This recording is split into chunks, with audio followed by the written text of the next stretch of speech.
Hello and welcome to the Family History Foundation.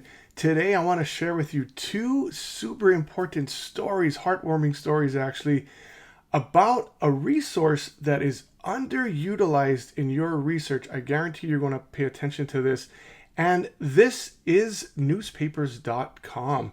I'm going to take you through and I'm going to show you behind the scenes as to how it has transformed my genealogy and how it's going to elevate your genealogy to family history. Welcome to the familyhistoryfoundation.com. This episode is dedicated to everyone out there. Now let's jump into it right now. You're going to want to stick around because these two stories are going to be super compelling, and I'm going to show you why family history is so much more than dates and names. Genealogy is the dates and names. That stuff is cool, but family history is where the stories lie. And I'm going to show you how newspapers.com is unlocked my family secrets. And not only that, how to access newspapers.com for free. Okay, let's go.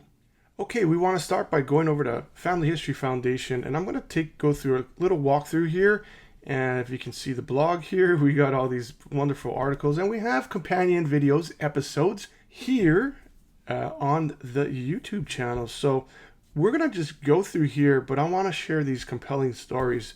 And newspapers.com, if you have not had a chance to research through here, I think this is going to be a wonderful opportunity, because once I got access to newspapers.com, it really supercharged my genealogy, and I was able to find things that were never ever possible on Ancestry.com or Family Search, things that had been linked in other trees but were listed as private, inaccessible through this paid subscription wall. So I'm going to give you options today. Okay, so this is going to be great for you because I'm going to give you some free options, and then I'm going to give you some subscription options and see what best suits your need. And for full disclaimer, I pay for an Ancestry.com and a newspapers.com subscription, but for years I was just going about the free method through newspapers.com, and there's nothing wrong with that. My opportunity came through one of the stories that I'm going to share in here. And again, family history is about the stories. Yeah, so you guys all have heard about newspapers.com, of course. There is Chronicling America, which is a free resource for newspapers, limited in scope compared to the literally billions of newspaper articles that are on newspapers.com. They are an absolute giant clearinghouse of newspapers. So you want to head on over there, but I'm going to show you how to use it and how we can help you. Okay, so I want to share two quick stories for you. One comes from my grandfather. Okay, so the story goes that and I'm going to show you this is the story that I have here, and you can read it on the blog. Okay, but what I'm going to do is take you on the deeper dive of this story. So when I was on newspapers.com, okay, I found so many articles, literally thousands of articles. Now, my grandfather moved to Pomona, California from Texas, and they lived there, in the 1950s, 1960s, 1940s. But what astounded me, and this speaks to the power of Ancestry.com in combination with newspapers.com, are the stories that are in newspapers.com. You might be like me, how I was thinking back then, thinking, oh, how many articles can be in a newspaper about my little grandfather and grandmother who were just farmer folk from Texas who moved to Pomona? Well, literally, I'm not joking, thousands of articles, okay? Because newspapers were structured differently than they are today. We don't even have newspapers, right? So if you're watching this and you grew up reading a newspaper, right? You started your day with a newspaper, right? With a cup of coffee, or you ended your day after dinner reading a newspaper, right? I grew up in that generation as well. And so this is powerful. You look at newspapers.com while you're going through there, you can literally smell the page and you can smell the ink, just like old times. This story is about my grandfather. And the cool thing is that when he moved there, I found out he had opened up a Texaco station. So he owned a Texaco station right off Holt Drive in Pomona and ran that for years. Incredible. But I didn't know. And then, so this story is about my grandfather being a hero. Okay. I love this. This is actually crazy. I'd never heard this story until I researched it. So this boy was booked on a drunk driving account. Now, this is juicy stuff here, okay? And think of the discoveries you can make. This 16-year-old boy was crying and screaming. He was sorry, and he was booked last night on a felony drunk driving charge. Oh boy, 16-year-old. And this was taken from, let's just kind of look back here, the Progress Bulletin. And this was Pomona, California. This was dated 1960. Okay, so February 12th, a Friday, right? So it just shows you the year. Anyway, this boy had driven into a fence at San Bernardino Avenue and Bonnie Bray Street, injuring his companion. Boy, police reported. Then he drove into a parked pickup truck and tried to leave, the officers were told. The pickup truck owner, Jim Burrell-Toon, my grandfather, and they give his address, right? They did that in the paper back then. And he saw the injured boy get out holding his head after the car ran into the fence. This was the passenger. Toon said he went to the boy's aid, and the driver drove into Toon's pickup truck and then attempted to drive away. Oh boy, here comes the tough Texan. I'll tell you what, Toon said he reached inside and took the car keys away from this kid. Probably saved his life, I guaranteed. So anyway, he was taken to the hospital, treated for a cut forehead. 16-year-old driver was examined and found to be unhurt. Thank goodness. He was too intoxicated to give a coherent statement, police reported. That tells you this guy was blottoed, you know. So this is a great story, and I love this. And there's many, many, many more types of stories that we can find here. Like, I found all of these stories about break-ins into my grandfather's Texaco station, 3 burglaries and cash, right? And then, you know, a few more. Police investigating the disappearance of $100. This was back in 1953, right? A lot of money back then. And so this is where genealogy meets family history and beyond, and the power of newspapers.com, because not only do you have these heroic stories, now you have information. Oh, this is where his Texaco station was. Maybe I didn't know that he had a station. Wow. And you can get all of these sort of snippets of his life. The thing about genealogy, and you have to understand this, and you have to relate to this, is that when we're doing family history, we're trying to piece together a vignette, a life of our ancestors, right? If you say my ancestor was born in 1823, died in 1865, that's worth something, that's valuable, but it's just the basic level. Who was your grandparent? Were they tall? Were they short? Did they have a temper? Were they adventurous? Like, what did they do for a living? And where did they go? Did they move? And so you want to piece together all these stories. And so through newspapers.com and other avenues of family history, this is where our ancestors come alive, right? If you say 1823, 1865, you might say, oh, 1865, wait a minute, that's the Civil War ending. So maybe there's a story in there somewhere as well. So again, this is another article, and there are like 20 more of these relating to it. 1956, a vending machine was reported stolen from his Texaco shop. And the lock was undamaged. It all ended well. So again, so many stories. And here's a neat story about how I pieced 2 branches of my family together in a story I had never known before. Okay, so on one side of my family are the Toons, on the other side the Damrons. And I never knew that they really knew each other because they were at my great-grandparents' level. My Damrons are my grandmother's family. So, but it has a story that they left Texas and they spent the last 6 weeks in Pomona. That's a long time. You know, Benjamin Franklin had a saying, right? Fish smells after 3 days, which means don't let your guests overstay their welcome. But this is in 1941, and there's more than one article on this because they came several times. But you have to be thinking this as you're following. me reading these articles, it's like, why did this matter? Somebody staying at somebody's home in 1940, right? Was that newsworthy?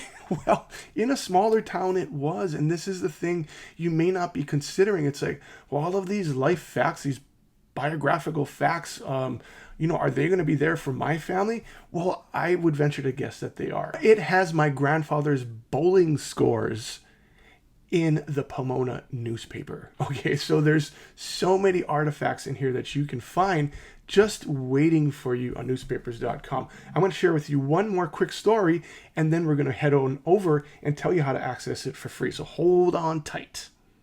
So in my article online, I go over different types of research records that can change your research and help you. One are obituaries. Now, you can get obituaries off Ancestry.com, Family Search for sure, but you can actually read the full obituaries and other surrounding stories with regards to that. So these are big clues that you can research. Marriage announcements, they're replete on newspapers.com in many, many places. Like I say here, my mom's bridal shower was in the picture. Aw, right? Maybe yours, parents or grandparents are in there as well. There's so many networks to come across as you're going through this. Social columns, like I just said. I had another story about my grandmother went to a party in 1951. And this is another clipping from newspapers.com in 1951. So there are so many things. One of my other favorite stories that I have is my paternal side of my family. My great-grandfather's nephew, was a police officer in Connecticut. Now, this is a great story because I found a newspaper clipping and I didn't know that this person was a police officer. And apparently he made an arrest in a murder case which went national at the time. But my family were the hero in this story because they went and arrested this scumbag. So cool stuff you find out that you don't know. But let's go on over. I have an article also detailing another cool story. And this is 20 tips to photograph cemetery headstones. So if you're into cemetery visitations and visiting and how to document cemetery headstones, I have this very comprehensive article on here. And included in here is a great story about finding my great and great grandparents because of newspapers.com. You see this little unassuming picture here? This is a small little unassuming headstone. I took this picture in the Ontario Cemetery in California. Now, I was searching for probably 6 months as to where the resting place was of one of my ancestors here. Now, this is on Find a Grave. Okay, and you can see that very same picture here on Find a Grave. And you can see a picture of the grounds. Everyone has a cemetery except this little bugger right here, okay? Now, this is my memorial on Find a Grave, but this picture came to me because of newspapers.com. I was researching, and a cousin of mine reached out to me as I was asking questions about this branch of my family, and she said, hey, you know what? I have a newspapers.com subscription.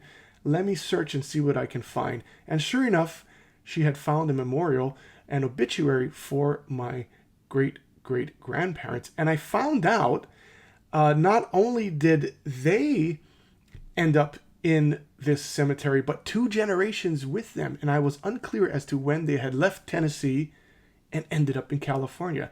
And all this came together through newspapers.com and for free.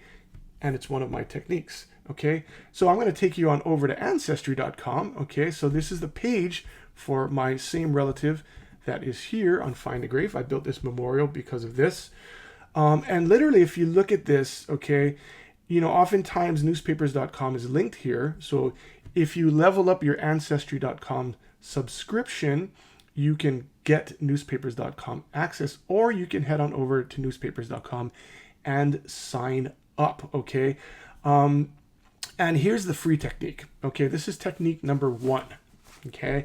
Which is every maybe year or so, newspapers.com will give a free weekend. So you really got to be keen, and you have to be in the know-how and in the loop. My family and I, we share these emails with one another. Fold3 does this, and other subscription sites. They want to get you in. They want to get you to join and subscribe, so they give free weekends, right? Usually on 4th of July, Memorial Day, Fold3 will do it around military holidays, and you just go in there and you kind of ransack the place, basically. Sorry to speak plainly about it, and newspapers.com, when they give their free weekends every once in a while, you have to be ready. Plan your weekend out. Don't do anything else. Just go into newspapers.com and just get everything you need, okay? Because like me, it's not enough. I ended up having to get more, and I went back for a subscription, okay? But you can see that there's newspapers.com that I have linked, okay? This is all blurred out because it's sensitive information, but on my ancestors profile, we can click here, and it'll take you over to this profile, right? And it'll tell you newspapers.com. Save this record, view it. Let's view it. Oh, and look, all you have to do when you are a member is sign in with Ancestry. That's it. Let's go. And there it is. Instant. And it tells you everything that you need to know right here on newspapers.com. And this fact, going on newspapers.com and searching, led me, when I was in California, to go and visit my laid to rest family. And I took this picture, and it was simply amazing. The other good part about this is that I found in one fell swoop that not only was my ancestor laid to rest here and his wife, my second great-grandparents, but my great-grandparents, who are listed here, were also in there, in the same cemetery. So the other way to kind of get around newspapers.com to use the free trial. Okay, so this is where we want to sort of look at newspapers.com, and there are 14-day free trials. Now, because I am the Family History Foundation and you now are a part of my family, I can give you the family discount. Yes, that's right. Linked in the description below or on the blog familyhistoryfoundation.com. I have a link, a deal with newspapers.com. So you have two routes here. You can go to newspapers.com directly and get a discount. You can do the free trial, or you can go and sign up with my Family History Foundation discount, and that'll get you hooked up. Or if you would like to roll the two into one, you can go on to ancestry.com, link in the description below or on the blog. You can go and sign up for a subscription that includes both, and it would be the same subscription that I pay for. And there are also free trials on there, so you're not committed. I really think this is going to level your genealogy up. It's giving me the family history tools, exponential family history tools, that has really enabled me to not only just do my own family history, but be able to share all of this with you, to inspire all of you to keep doing your own family history.